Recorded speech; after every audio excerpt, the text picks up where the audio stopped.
우리가 철로역정을 가끔 제가 비유를 드는데, 이제 철로역정에 크리스찬이 이제 예루살렘 성을 향하면서 갈 때 중간에 힘들고 지칩니다. 그럴 때 어느 아름다운 성에 들어가서 조금 휴식을 취하고 그리고 다시 길을 떠날 때 이제 그 성에서 제공하는 무기 창고에서 무기와 여러 가지 여행의 팁, 지혜를 얻고 떠나는 그런 장면들이 나오는데, 오늘 78편이 사실은 그러한 쉬어가는 길목이기도 합니다. 지금 3권부터 계속 하나님 이 성도가 왕을 찾으러 가는 그런 여정에 있습니다. 그래서 하나님께서 대체 어떻게 일하시는가를 이제 계속 물으면서 가는데, 어제 왕을 찾으러 가는 성도를 하나님께서 어떻게 인도하시는가, 77편 99절에 보면은 하나님의 인도하는 방식과 하나님의 길은 사실은 바다 깊이 숨겨져 있고 또 큰 물 가운데 잠겨져 있다는 겁니다. 그 이 말은 감춰져 있을 뿐 없는 게 아니라 우리가 보지 못할 뿐 하나님은 계속 예비하고 계시다라고 하는 것을 믿고 따라가게 하는 그런 이정표거든요. 근데 오늘 78편에서 보면 그러한 이제 하나님을 찾으러 가는 왕의 길을 들어서는 이 성도들에게 이제 하나의 여행의 노하우를 알려줍니다. 지도 같은 거를 건네주죠. 그러면서 그러한 여행에 앞으로 이 완주하기 위해서 이 노하우가 뭐냐면, 앞선 이스라엘 백성들이 그렇게 쫓아가다가 실패했던 사례를 비유로 이제 얘기를 합니다. 그러니까 앞선 자들의 여행객들이 왜 실패했는가를 알면 그 실패의 원인을 찾아 그것을 대안으로 이제 극복해 나가는 것이 이 왕을 찾으러 가는 성도들에게 주는 어떤 지혜입니다. 그래서 78편은 지혜시로 분류하기도 합니다. 근데 그 첫 번째가 뭡니까? 지난 앞선 성도들이 왜 넘어졌고 그러한 길들에 실패했는가? 한 단어로 말하면 망각입니다. 망각. 그러니까 기억하지 못했던 것, 그냥 기억력을 상실해 버렸던 일 때문에 이들이 사실은 실패한 적이 있었다. 근데 뭘 기억하지 못했습니까? 11절에 보시면 뭐라고 하냐면, 이들이 여호와께서 행하신 것과 그들에게 보이신 그의 기이한 일을 잊었도다라고 얘기합니다. 32절에 보면 또 이런 말씀이 있습니다. 앞선 32절에 보면 이러함에도 그들은 여전히 범죄하여 그의 기이한 일들을 믿지 아니하였다라고 얘기를 하고요. 42절에 보면 그들이 그의 권능의 손을 기억하지 아니하며 대적에게서 그들을 구원하신 날도 기억하지 아니하였다라고 얘기합니다. 그러니까 이것은 되게 강한 어떤 의지적인 행위입니다. 하나님의 기이한 일들을 기억하지 않았다라고 얘기하는 겁니다. 그러니까 뭘 기억하지 않았냐면, 대표적으로 11절에 다시 보면 여호와께서 행하신 것과 이스라엘 백성들에게 보이신 그의 기이한 일들을 잊었다. 뭘 잊었냐면 13절에 그가 바다를 갈라 물을 무더기같이 서게 하시고 낮에는 구름으로 밤에는 불빛으로 인도했고 광야에서 반석을 쪼개시고 물처럼 흡족하게 마시게 하셨던 그 하나님의 기이한 일들을 잊었다는 겁니다. 그리고 또 하나님을 잊었다가 또 어떻게까지 하나님께서 일하셨냐면 27절에 정말 멋있는 말씀이 있거든요. 먼지처럼 많은 고기를 비같이 내리시고 나는 새를 바다에 모래같이 내리셨는데 그러한 하나님의 기이한 일도 잊었다라고 얘기합니다. 저는 그 하늘에서 고기가 떨어진 게 그냥 단순히 그냥 우수수 떨어진 줄 알았는데 먼지처럼 고기를 먹게 하셨다라고 하는 표현이 참 인상이 깊습니다. 그렇게 하나님께서 이들에게 놀라운 일들, 기적과 막 구원을 몇 번씩이나 이들의 생명을 건져주는데, 결국 이들이 실패했던 것은 이 기이한 일들을 잊었다는 겁니다. 어떻게 잊을 수가 있는지 이해가 안 됩니다. 우리가 살면서 한 번이라도 치유를 경험했고 기적을 경험했다면 오히려 그 평생에 한 번 있을까 말까 한 기적 때문에 우리의 신앙을 끝까지 버텨내는 힘이 되기도 하는데, 이들은 수도 없이 먼지처럼 많은 하나님의 능력을 경험했음에도 불구하고 이들은 하나님의 기이한 일들을 잊어버렸기 때문에 실패했다는 겁니다. 근데 이들이 하나님의 일을 잊은 것은 단순히 그냥 기억력의 문제가 아닙니다. 오늘 시편은 그러한 잊은 것을 분명히 얘기하는 게 22절 같이 한번 읽어볼까요?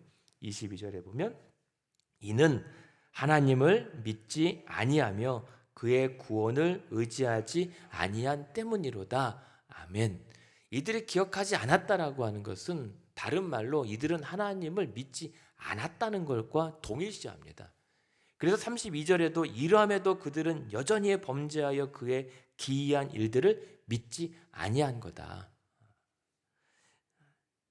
그러니까 하나님께서 우리를 구원하시고 인도하실 때 하나님은 되게 서글프실 것 같단 말이에요.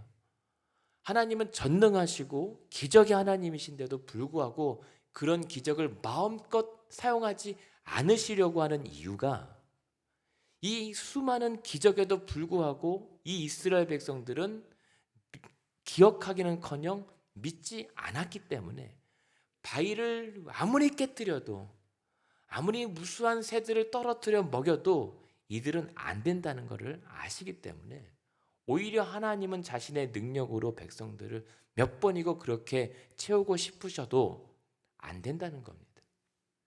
하나님이 못하시는 게 아니라 우리가 원래 안 된다는 겁니다. 우리가 기대하는 것은 하나님의 기적이지 하나님이 아닌 거예요. 떡을 먹고 배부르는 게 중요하지 말씀이 중요한 게 아니란 말입니다. 그것이 하나님을 잊어버리게 만들어요. 하나님의 기적을 구하면서도 앞선 기적은 중요하지 않습니다. 더 큰 기적이 필요할 뿐입니다.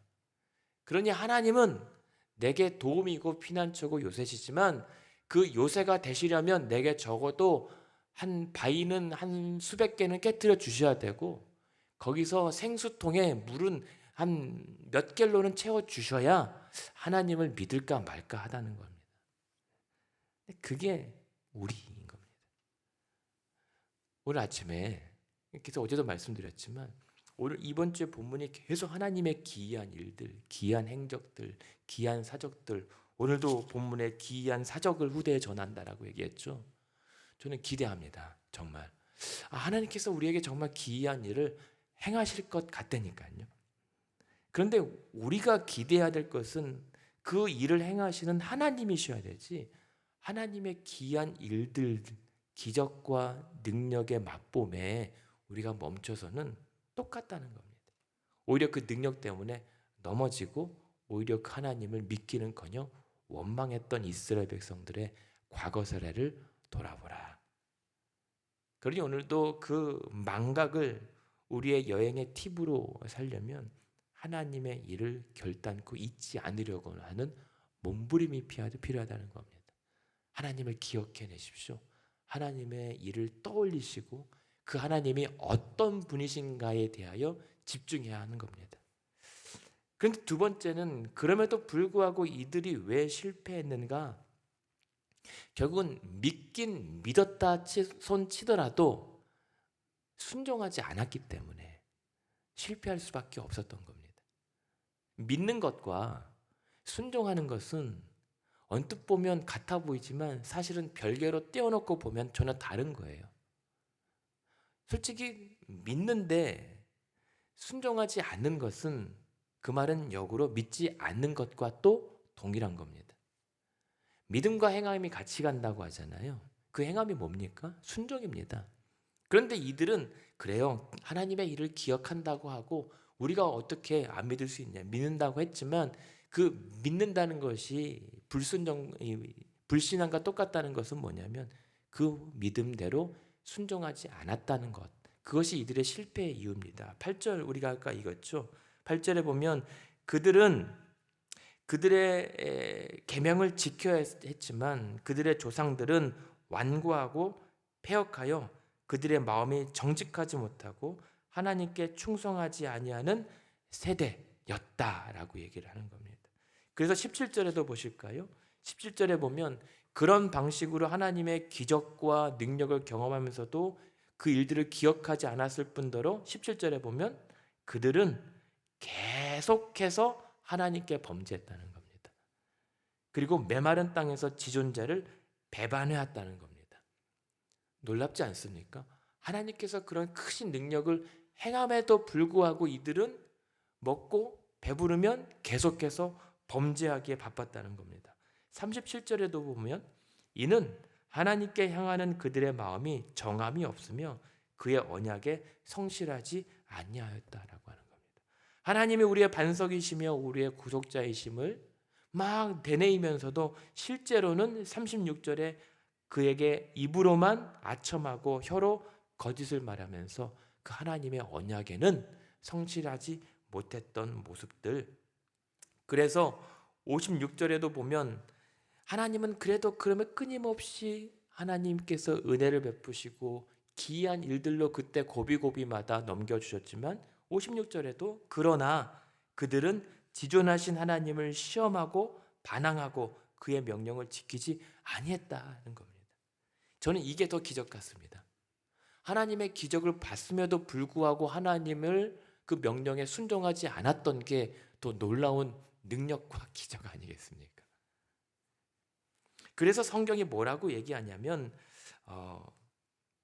40절, 41절 같이 한번 읽어볼까요? 40절, 41절 시작. 그들이 광야에서 그에게 반항하며 사막에서 그를 슬프시게 함이 몇 번인가. 그들이 돌이켜 하나님을 거듭 시험하며 이스라엘의 거룩하신 이를 노엽게 하였도다. 아멘. 이게 오늘 우리를 내려다보시는 하나님의 문드러지는 하나님의 속 아니겠습니까? 대체 얼마를 쏟아 부어야, 얼마나 많은 능력과 재물과 또 하나님의 기적을 쏟아 부어야 이들이 정신 차릴 것인가? 그런데 하나님의 기이한 능력과 저들의 패역은 비례합니다. 정비례합니다. 하나님께서 능력을 부으면 부을수록 이들은 하나님을 거듭 시험하기에 바빴고 계속해서 범죄하기에 바빴고 32절에 보면 이러함에도 그들은 여전히 범죄하였고 하나님을 믿지 아니하고, 그래서 결국은 몇 번이고 하나님을 괴롭혔다는 겁니다. 슬프시게 했다는 겁니다. 하나님 참 답답하시잖아요. 그러니까 지금 오죽 했으면 성경은 하나님을 몇 번이고 슬프시게 했다는 거예요.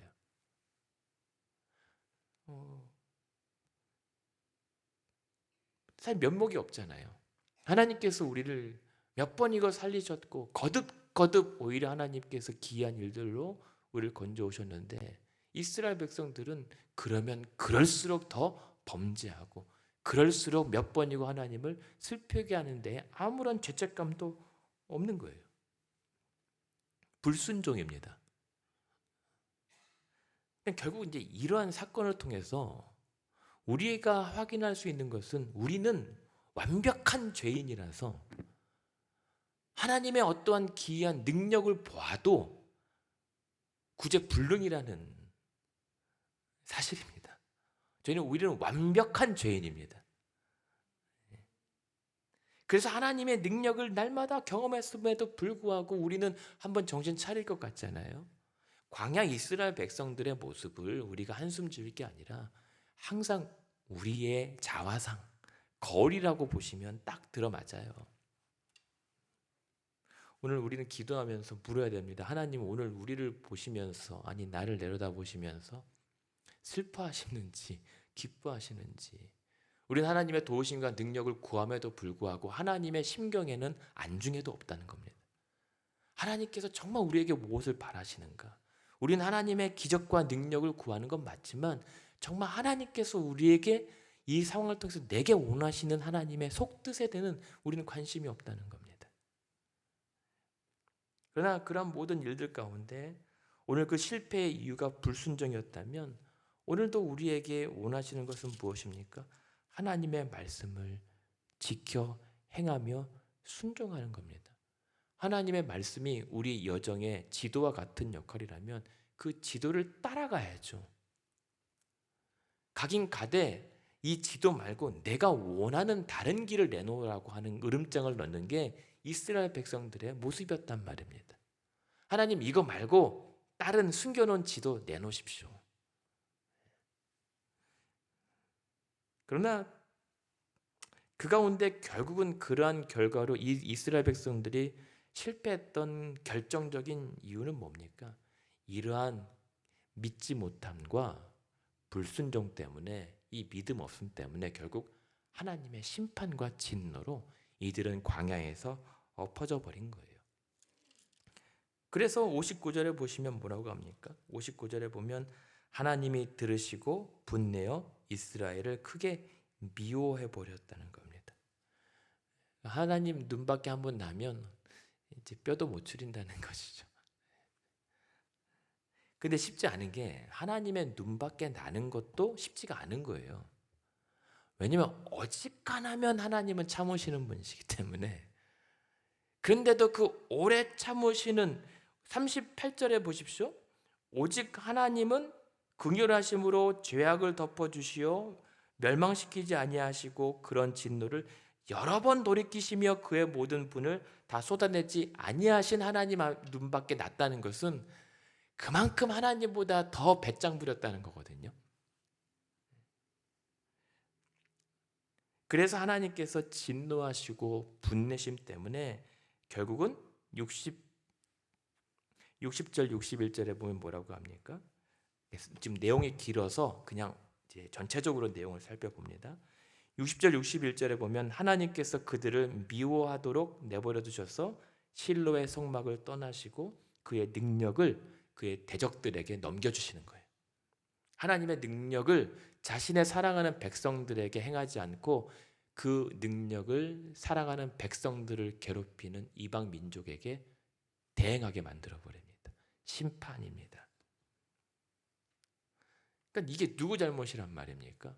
하나님 우리를 왜 이렇게 사지로 몰고 가십니까? 라고 했던 이 모든 상황의 근원은 우리 완벽한 죄인의 거듭된 범죄 때문이었고 믿음 없음이었고 불순종 때문이라는 말입니다.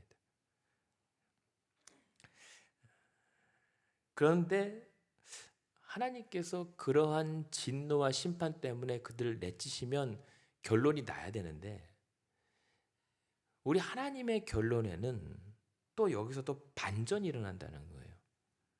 무슨 반전이냐면 65절에 보면 그렇게 모든 이스라엘 백성들을 내치시고 미워하고 너랑 끝이야 라고 하실 것 같은데 65절에 보면 그러다가 한참 지나서 그때에 주께서 잠에서 깨어난 것처럼 포도주를 마시고 고함치는 용사처럼 일어나 그들의 대적들을 다 물리치셨다는 겁니다. 그러니까 하나님은 약속은 하셨고 그들을 사랑하신다고는 했지만 그 약속과 사랑이 이들의 범죄까지 그냥 눈 감아 주는 것을 포함하지는 않습니다. 그러나 그들의 죄를 벌하시되 그러나 택한 백성들 사랑하는 자들을 이대로 영원토록 멸망하도록 내버려 두지는 못하시는 게 참 하나님의 정말 애타는 속마음, 정말 이러지도 못하고 저러지도 못하신 하나님의 괴로움, 슬픔 같은 거거든요. 그래서 안 되겠다, 이젠 정말 끝나 할 것 같다라고 하는 그 멸절의 위기에서 마치 잠에서 깨어난 것처럼 고함치는 용사처럼 이제 내가 그 사랑하는 백성들을 괴롭히는 자들을 심판하겠다라고 일어서신단 말입니다. 그게 하나님의 반전인 거예요. 그러면서 하나님께서 어떻게 하냐면 리셋이라고 하죠. 다시 고침.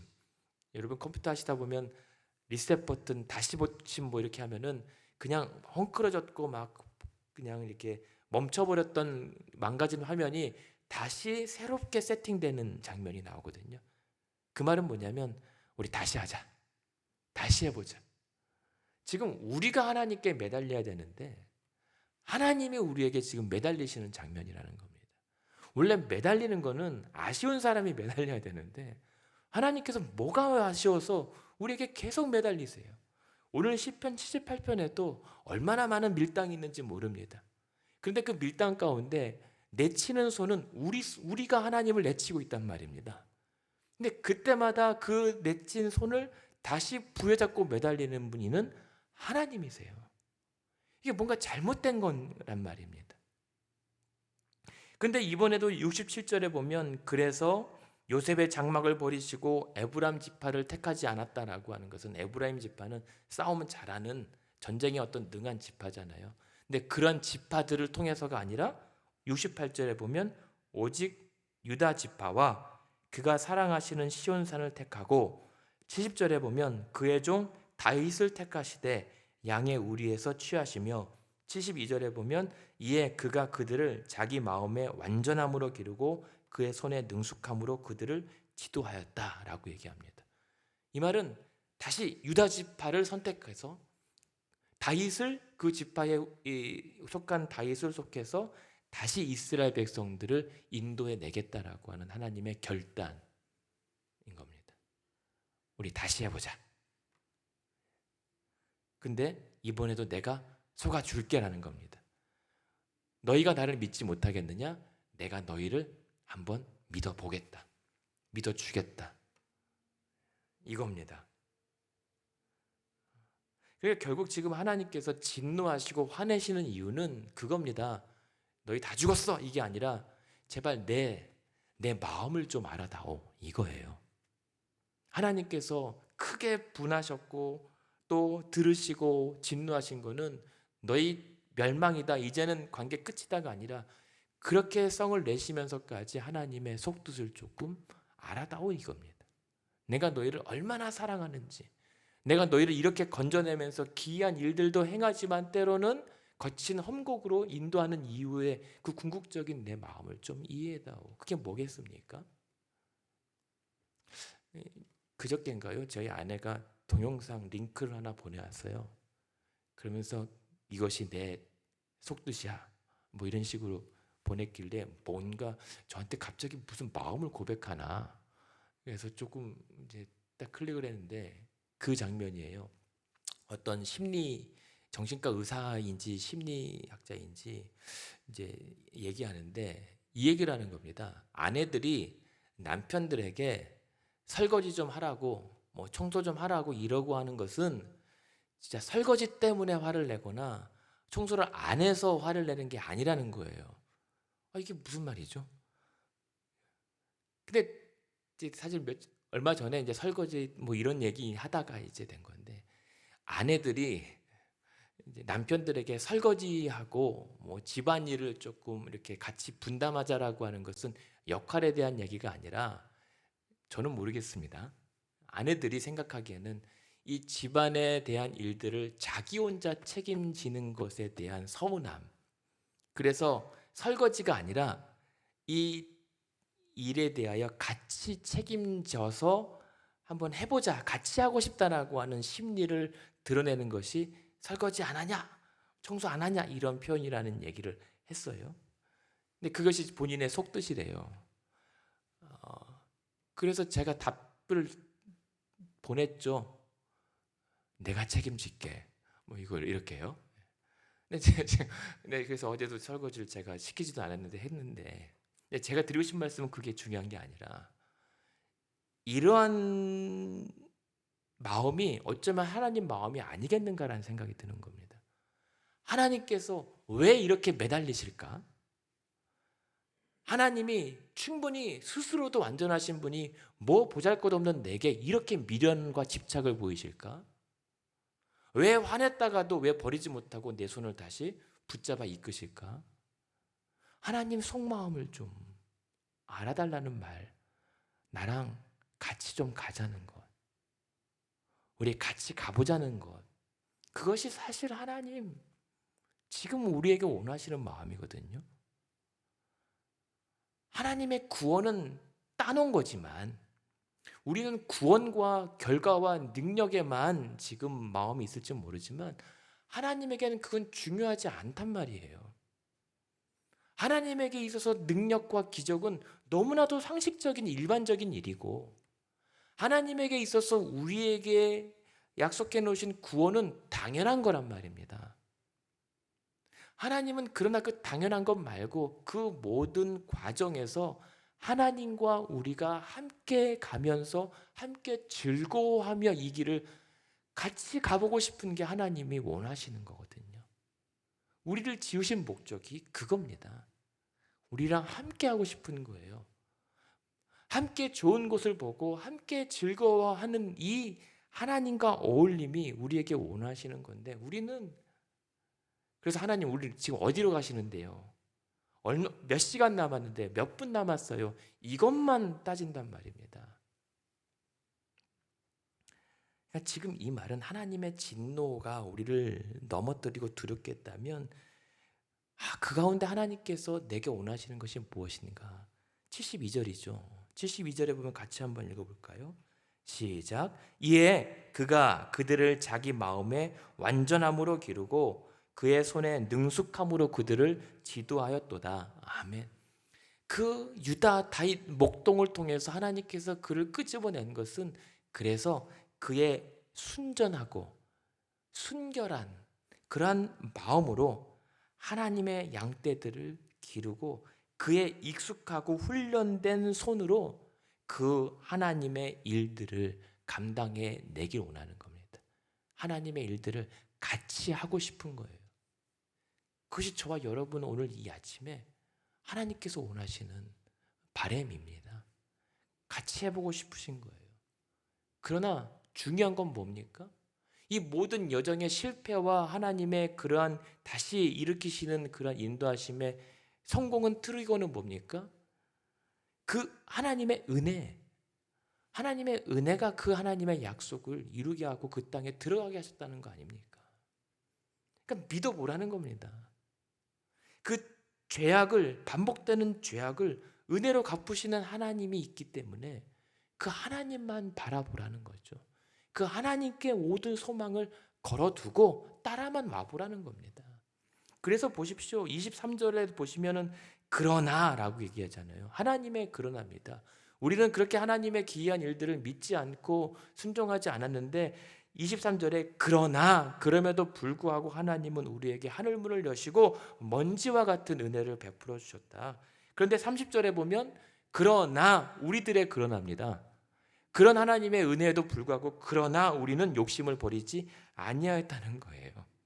그런 욕심을 버리지 않았는데 36절에 보면 하나님이 우리의 반석이고 구속자인데 그러나 우리는 여전히 거짓과 아첨과 언약에 성실하지 아니한 것으로 일관하였다라고 얘기를 합니다. 그런데 38절에 보면 그러나 오직 하나님은 그럼에도 불구하고 긍휼하시고 자비하시고 노하기를 몇 번이나 참으셨다라고 하는 것이 하나님과 우리의 차이인 겁니다. 51절에도 보십시오. 51절에 보면은 애굽에서 모든 장자 곧 함의 장막에 있는 그들의 기력의 처음 것을 치셨다. 그러나 우리들에게는 하나님이 52절에 자기 백성은 양같이 인도하여 내시고 양떼같이 지도하셨다 하는 겁니다. 이게 얼마나 참 서글픈 대조입니까? 우리는 몇 번이고 하나님을 슬프게 했지만, 그러나 몇 번이고 끊임없는 죄악. 그러니까 말씀드렸지만 하나님의 기적으로는 우리의 구원이 못하시는 게 아니라 정신을 못 차리는 겁니다. 그러나 그렇게 거듭 하나님을 시험에도 불구하고 하나님은 도리어 거듭 그럴수록 하나님의 신실한 사랑을 베풀어 주셔서 하나님의 약속을 어떻게든 이루신 거잖아요.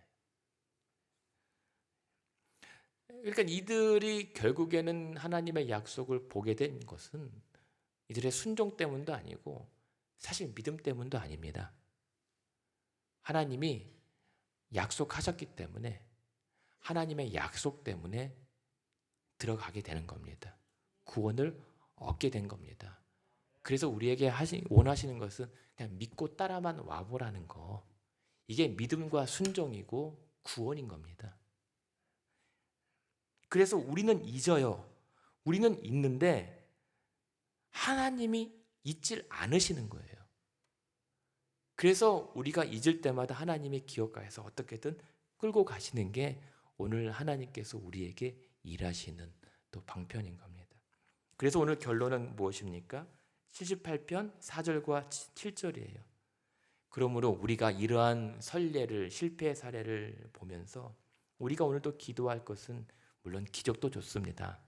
하나님의 귀한 능력을 구하여야 합니다. 맛보십시오. 그러나 기적과 간증으로는 우리는 여전한 상태에 머물러 있을 겁니다. 대신 그러라고 우리에게 보여주신 십자가의 그 방식, 하나님의 기적으로 우리를 구원한 게 아니라 하나님의 죽으심으로, 십자가에 자신을 내어 던지심으로 말미암아 우리를 구원하신 십자가의 방식, 그 복음을 기억하고 믿는 겁니다. 그래서 그랬을 때 7절에 우리의 소망을 오직 하나님께 두며 그 하나님께서 행하신 일을 잊지 않고 오늘도 기억해 내는 겁니다.